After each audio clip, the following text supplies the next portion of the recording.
আসসালামু আলাইকুম এভরিওয়ান। আজকে আমি আপনাদের সাথে রান্না করতেছি, অবশ্য সেটা আপনাদের সাথে শেয়ার করব। আর আমি কিছু মুরগির গোস্তকে নিয়েছি এখানে রান্না করার জন্য। আমার দেশি স্বাদের মশলা দিয়ে আমি প্রতিদিনই এইভাবে রান্না করি। আমার এখানে বিজনেস এই মশলা দিয়ে করি অবশ্য।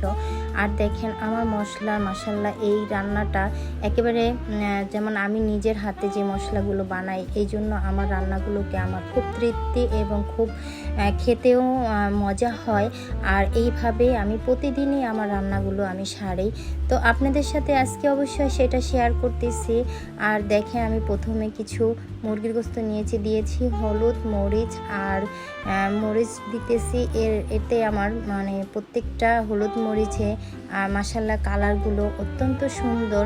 আর এইভাবে আদা রসুন দিব এক এক করে, দিয়ে দিব লবণ, এবং এখানে গরম মশলাও আমি যে আমার দেশি স্বাদের মশলা দিয়ে আমি অবশ্য এখানে গরম মশলাটা বানাই। এই বানানোর মশলা দিয়ে রান্না করতে আসলে অনেক মজা হয়।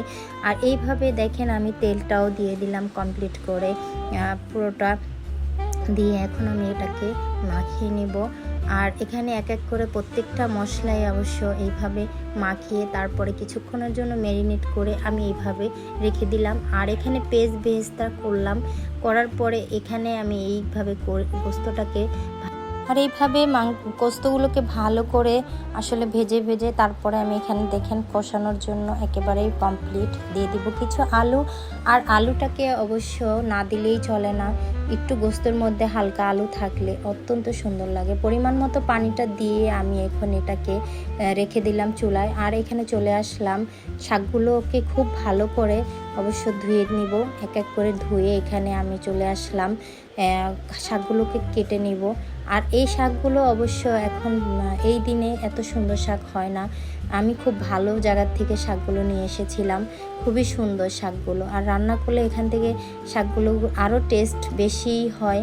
আর এই যে দেখেন আমার এখানে রান্নাটাও কমপ্লিট। আর এখানে রান্না কমপ্লিটের পরে আমি দিয়ে দেব কিছু জিরার ফাঁকি জিরার ফাঁকি দিয়ে চলে আসলাম এইখানে পেঁয়াজগুলোকে ভাজা করে রসুনটাকে আর মরিচটাকে। এরপরে দিয়ে শাকগুলো দিয়ে লবণ দিয়ে নাড়াচাড়া করে এটাকে রেখে দেব কিছুক্ষণের জন্য ঢাকনা দিয়ে। তারপরে আমি চলে আসলাম যে গোস্তটা রান্নার পরে মাশাল্লাহ কতটা সুন্দর কালার আসছে। আর দেখতে দেখেন মনে হয় যে দেখতেই ভালো লাগে, খাবো যে কি। আর এখানে দেখেন প্রত্যেকটা রান্না আমি পরিবেশন করার জন্য আজকে দুপুরের রান্নাটা আপনাদের সাথে শেয়ার করলাম যে কতটা টেস্ট হবে এই হাতের রান্না আর মশলা।